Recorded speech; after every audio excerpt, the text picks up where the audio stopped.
like a Hellcat.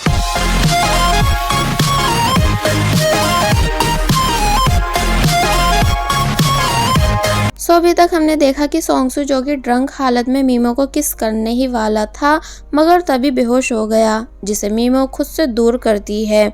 And जब सोंगसू को उठाने की बहुत कोशिश कर ही रही थी कि तभी मिनवू भी वहां आ गया, जो कि मीमो को ऐसे बैठा हुआ देख काफी ज्यादा हैरान हुआ। अब मीमो सोंगसू को उठाकर घर के अंदर लाई, जिसे मिनवू ने जूस निकाल कर दिया। तो तब मीमो नोटिस करती है कि मिनवू अपनी एज से ज्यादा मैच्योर है। पूरे घर में सिर्फ मिनवू एंड सोंगसू की फोटोज थी, इसलिए मीमो को मिनवू पर तरस आने लगा कि मिनवू कैसे बिना मॉम के रहता है। तो तब मिनवू कहता है कि प्लीज आप मुझे ऐसी तरस खाने वाली निगाहों से मत देखो, क्योंकि जैसा कि आप देख सकती हो कि मैं एक लग्जरियस अपार्टमेंट में रहता हूँ। इसका मतलब हमें पैसों की बिल्कुल भी कमी नहीं, इसलिए मैं रोज रेस्टोरेंट में जाकर खाना खा लेता हूँ। और रही बात मॉम के प्यार की, उसकी मुझे अपने डैड के होते हुए जरूरत नहीं। यानी ये सच है कि मुझे एक मॉम चाहिए, मगर वो मैं अपने डैड के लिए चाहता हूँ, ताकि वो ऑलवेज खुश रह सकें। तो तब ये बातें सुन मीमो चुप हो गई एंड समझ जाती है कि मिनवू अपने डैड से सच में बहुत ज्यादा प्यार करता है। दूसरी तरफ बाकी की फ्रेंड्स जो कि अभी तक ईरान के घर हैं कि तभी डोंगमी के मोबाइल पर ओवन ऑनर के मैसेजेस आने लगे, जो कि माफ़ी मांग रहा था आज रेस्टोरेंट नहीं आने के लिए। अब नेक्स्ट डे हम देखते हैं कि सोंगसू जब जैसे घर से बाहर आया कि तभी उसे वहाँ मीमो दिखी, जिसे देख वो नर्वस होने लगा, क्योंकि सोंगसू को याद है कि कल उसने क्या क्या किया था। मगर मीमो सोंगसू को कुछ नहीं कहती, बल्कि अपनी कंपनी का विजिटिंग कार्ड उसे देती है, ये कहकर कि तुम्हें यहाँ आके एक बार ज़रूर मुझसे बात करनी चाहिए, ताकि मैं तुम्हारे लिए एक अच्छी लड़की और मिनवू के लिए एक अच्छी मॉम ढूंढ सकूँ। क्योंकि तुम्हारे कल के हालात देख मुझे समझ आ गया है कि तुम्हें अपना अकेलापन दूर करने के लिए एक पार्टनर की ज़रूरत है। तो तब सोंगसू कुछ भी नहीं कह पाता, क्योंकि अब भला वो कैसे बताए कि उसे सिर्फ मीमो चाहिए। अब नेक्स्ट सीन में सोंगसू के बॉस बहुत ज़्यादा परेशान हैं, क्योंकि उन्हें सुनने में आया है कि सोयन के बॉयफ्रेंड का पहले किसी और के भी साथ अफेयर था, जिसने उस दिन रेस्टोरेंट में भी हंगामा किया था। इसलिए वो सभी को ऑर्डर देते हैं कि पता करो वो लड़की कौन है, क्योंकि हमें अपनी मैगजीन के लिए मसाला चाहिए। तो अब क्योंकि सोंगसू को पहले पता है कि वो लड़की मीमो है, जो कि अगर फ्रंट पे आ गई तो बहुत मुश्किल होगी, इसलिए बोलता है कि ठीक है बॉस, आप चिंता मत कीजिए, इस काम को मैं हैंडल कर लूँगा।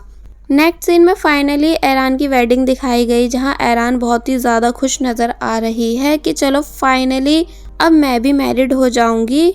तो वहीं ईरान की दोस्तें भी उसके लिए खुश थी, मगर डोंगमी सेरेमनी से ज़्यादा लीवुक से बातें करने में बिजी दिखाई जाती है, इसलिए उसने अपनी फ़ोटो क्लिक करके लीवुक को भेजी, जिसे देख लीवुक का रिप्लाई आया कि तुम एक बहुत ही बुरी फ्रेंड हो, जो ब्राइड से ज़्यादा सुंदर दिख रही हो।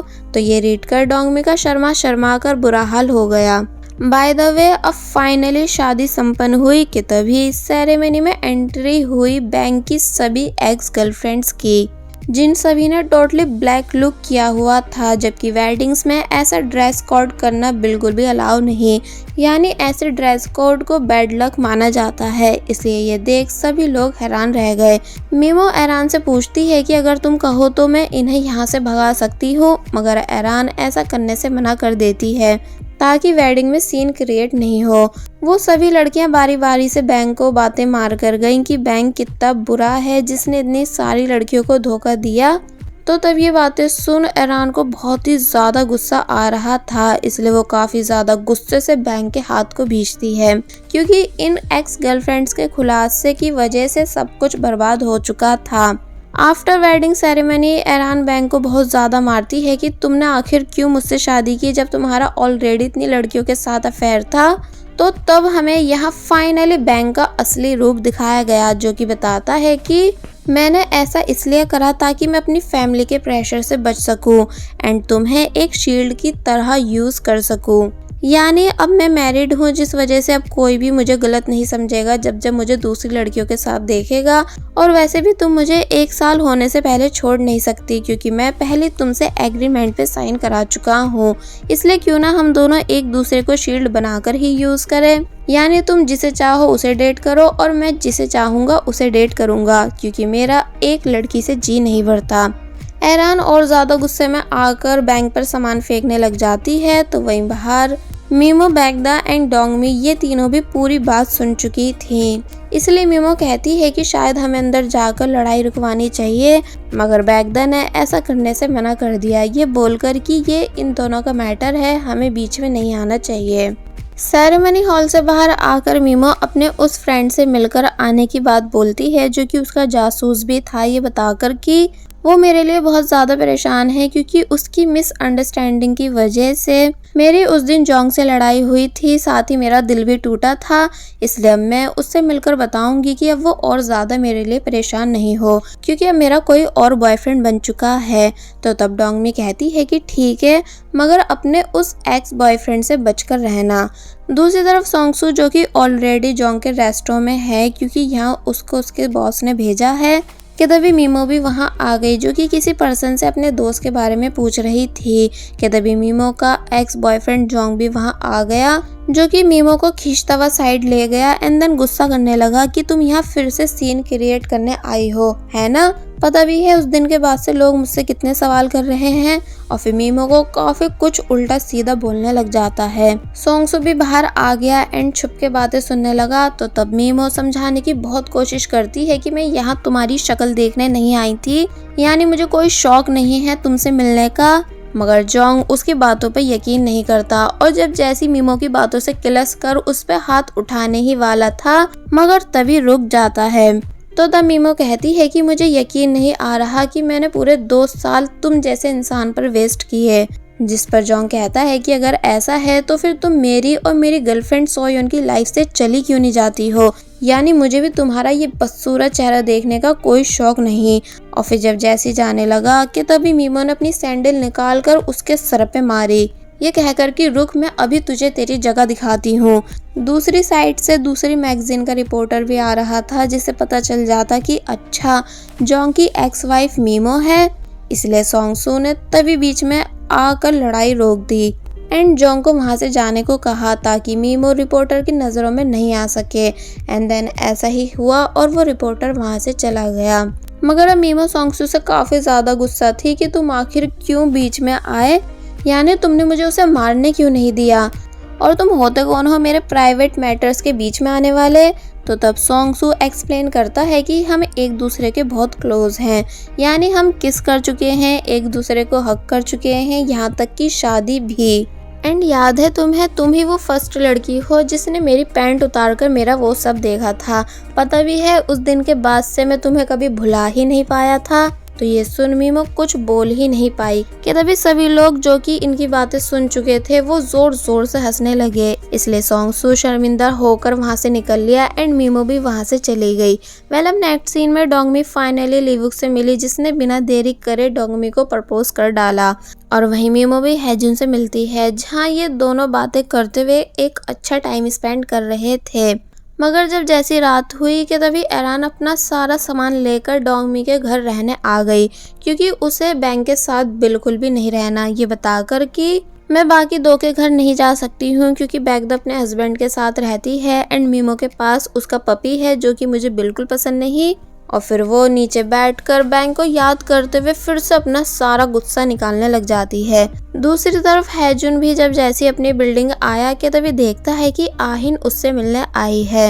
एक्चुअली आहिन सोंगसू के साथ साथ हैजुन की भी काफी पुरानी दोस्त है, क्योंकि ये तीनों एक ही कॉलेज में थे। इसलिए आहिन को बातें करते करते पुराने दिन याद आने लगे, जहाँ दिखाया जाता है सोंगसू क्लास में भी अपने बेबी को लेकर आता था, जिसको सभी लड़कियां घूरती थी, जिसमें से एक आहिन भी थी, जिसको सोंगसू इसलिए पसंद आने लगा क्योंकि एक तो वो सिंगल फादर था, ऊपर से बहुत ही ज्यादा रिस्पॉन्सिबल भी। सोंगसू जो कि डांस क्लब में है एंड अपने बेबी को हंसाते हुए मिल्क बॉटल दे रहा है कि तभी हैजुन भी वहां आया एंड अपनी फैन गर्ल्स को भगाने लगा। मगर वो सभी कहती हैं कि उफ, तुम कितने एरोगेंट हो, जो बात हमें और ज्यादा पागल करती है। तो तब वो हंसने लग जाता है एंड देन सोंगसू के पास आकर मीन वो से बातें करने लगा कि तभी वहां आहिन भी आई सोंगसू की वजह से डांस क्लब ज्वाइन करने के लिए, और बस फिर तभी से ये तीनों दोस्त बन गए थे। इसलिए प्रेजेंट में आहिन बताती है कि मगर जब से लेकर अभी तक कोई फ़ायदा हुआ ही नहीं, यानी अभी तक मैं सोंगसू को अपना नहीं बना पाई हूँ। तो तब हैजुन उसे हिम्मत देता है कि तुम चिंता मत करो, सब ठीक हो जाएगा। अब नेक्स्ट डे दिखाया गया मीमो जो कि अच्छे से रेडी होकर डेट के लिए जा रही थी कि तभी उसे सोंगसू मिला जो कि पूछता है कि क्या तुम्हें ठंड नहीं लग रही। तो इस पर वो कहती है कि नहीं, क्योंकि फैशन में कोई ठंड नहीं होती।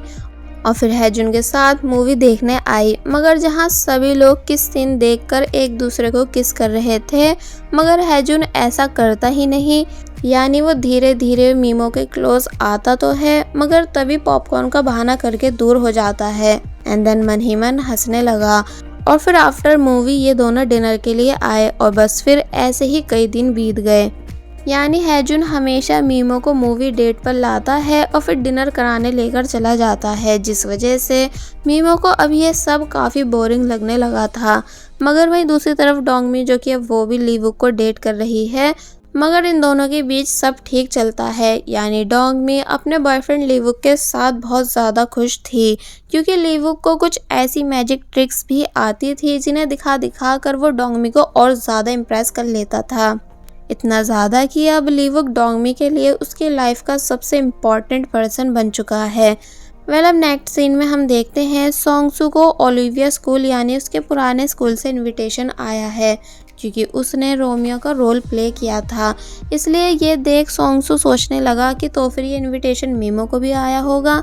और वही मीमो जो कि काफ़ी ज़्यादा परेशान है कि हैजुन ने मुझे अभी तक फर्स्ट किस क्यों नहीं की, इसलिए वो अपने पूरे घर को डेकोरेट करती है ताकि वो दोनों आज घर में मूवी डेट एंजॉय कर सकें। कि तभी डोर पर सोंगसू आया जो कि मीमो को फिर से शॉर्ट ड्रेस में देख हैरानी से पूछने लगा कि क्या तुम्हें सच में ठंड नहीं लगती। तो इस पर वो बताती है कि आज हैजुन यहाँ आने वाला है, इसलिए तुम मुझे परेशान मत करो और यहाँ से जाओ। सोंगसू कहता है मगर कम से कम पहले मेरी बात तो सुन लो। कि तभी उसकी नज़र अंदर रखी वाइन बॉटल्स पे गई, इसलिए हैरानी से बोलता है कि तुम जैसी लड़की जो बियर में सोजू मिलाकर पूरी रात टल्ली हो जाती है, वो वाइन पीने की हिम्मत कैसे कर सकती है। तो इस पर मीमो ने जवाब दिया, इसलिए क्योंकि अब मुझे संभालने वाला मेरा बॉयफ्रेंड मेरे पास है जो कि आता ही होगा, इसलिए चलो तुम बस जल्दी से यहाँ से जाओ। सोंगसू घर आकर परेशान होने लगा कि अगर मीमो फिर से बुरी तरह ड्रंक हो गई एंड हैजुन ने उसका फ़ायदा उठा लिया तो इसलिए मुझे उसे रोकना चाहिए। कि तभी मीमो की डोरबेल बजी, जिसे सोंगसू छुप कर देखने लगा क्योंकि हैजुन आ चुका था। इसलिए सोंगसू बाहर आकर हैजुन को रोकने की बहुत कोशिश करता है, ये बोल कर कि मैं आज तुम्हारा फेवरेट चिकन फ्राई बना रहा हूँ, इसलिए आओ जल्दी से मेरे घर आओ। मगर हैजुन उसकी एक नहीं सुनता, बल्कि मीमो के घर के अंदर चला गया। घर के अंदर आकर दोनों साथ में मूवी देखते हैं, अच्छा टाइम स्पेंड करते हैं और फिर थोड़ी बहुत देर के बाद जब जैसी एक दूसरे को किस करने ही वाले थे कि तभी सोंगसू भी वहां आ गया जल्दी से चिकन फ्राई बनाकर, ताकि इन दोनों के बीच में घुस सके। और फिर ऐसा हुआ भी। यानी कुल मिलाकर सोंगसू ने मीमो और हैजुन की रोमांटिक डेट खराब कर दी, जिस वजह से नेक्स्ट डे मीमो बहुत ज़्यादा गुस्सा हुई कि आखिर आजकल सोंगसू को हो क्या गया है जो वो ऐसी हरकतें कर रहा है। कि तभी हैजुन मीमो को मैसेज कर बताता है कि सॉरी, मैं इस टाइम तुमसे नहीं मिल पाऊंगा क्योंकि कोई अर्जेंट केस आ गया है। तो तब मीमो और ज़्यादा उदास हो गई। कि तभी जेनी वहाँ आई जो कि गुस्से से कहती है कि तुम यहाँ फिर से, यानी तुमने अभी तक मेरे फ्यूचर हस्बैंड हैजुन का पीछा नहीं छोड़ा। तो तमीमो उसे वहां से जाने को कहने लगी क्योंकि अब वो काफ़ी थक चुकी थी। मगर जेनी वहीं बैठ जाती है एंड बताने लगती है कि कोई नहीं, मैं समझ सकती हूँ कि डॉक्टर हैजुन को उनकी वाइफ के होते हुए पटाना कितना मुश्किल है। तो ये सुन मीमो के होश उड़ गए कि क्या एक्स वाइफ, क्योंकि हमारी तरह मीमो को भी इस बारे में नहीं पता था कि हैजुन की एक्स वाइफ भी है। जेनी कहती है कि हाँ एक्स वाइफ, और कहती है कि देखो शैतान का नाम लिया और शैतान हाजिर। तो तब मीमो भी बाहर की तरफ देखने लगी एंड देन पता चला कि डॉक्टर यून हैजुन की एक्स वाइफ है। इसलिए ये जानकर मीमो को और ज्यादा हैरानी होती है। थोड़ी देर के बाद बैगदा फिर से सीक्रेटली यून से मिलने आई, ये पूछने के लिए कि क्या सच में ब्रेस्ट ऑपरेशन कराना ज़रूरी है, क्योंकि इसके बाद मैं कभी खुद को एक औरत के जैसा फील नहीं कर पाऊंगी। तो इस पर यून बोलती है कि माफ़ करना बट आपको ये कराना ही होगा। आप अपने बेटे के बारे में सोचो जिसे आपकी ज़रूरत है। तो तब बैगदा वॉशरूम आकर काफ़ी बुरी तरह रोने लगी, क्योंकि उसे बिल्कुल आइडिया नहीं था कि आगे चलकर उसकी लाइफ में इतना बड़ा चेंज आने वाला है। अब नेक्स्ट हम देखते हैं कि आहिन जो कि कुछ काम कर रही है, और फिर जब जैसी सोंगसू के लैपटॉप से कोई फाइल लेने आई तो तब उसमें उसे मीमो के फ़ोटो दिखे जिसमें वो अपने एक्स बॉयफ्रेंड जोंग से लड़ रही है। इसलिए ये देख वो काफ़ी ज़्यादा हैरान रह जाती है एंड समझ जाती है कि वो लड़की और कोई नहीं बल्कि मीमो थी। इसलिए सोचने लगी कि आखिर सोंगसू क्यों मीमो को बचाने की कोशिश कर रहा है, यानी इन दोनों के बीच रिश्ता क्या है। और बस फिर इसी सीन के साथ पार्ट 6 यहीं पर एंड हो जाता है। There was a time when you had me falling to the ground.